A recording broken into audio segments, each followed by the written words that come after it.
today, more questions are being raised about funding for domestic violence grants, and it comes after the American Bar Association's grants from the Department of Justice's Office of Violence Against Women were terminated last week.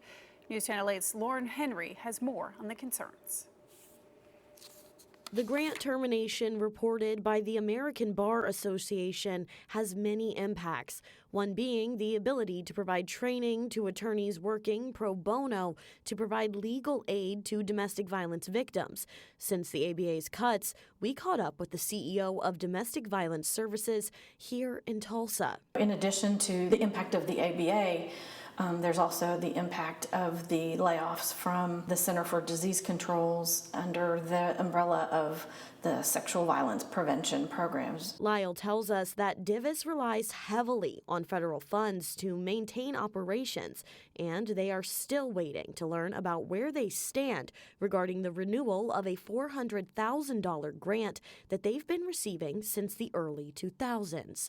We've completed the application, and then all of a sudden all of the grant applications were halted. For now, that's the one that we're most concerned about because it renews fairly soon. We would have normally been notified in October in the fall about whether or not that grant was renewed.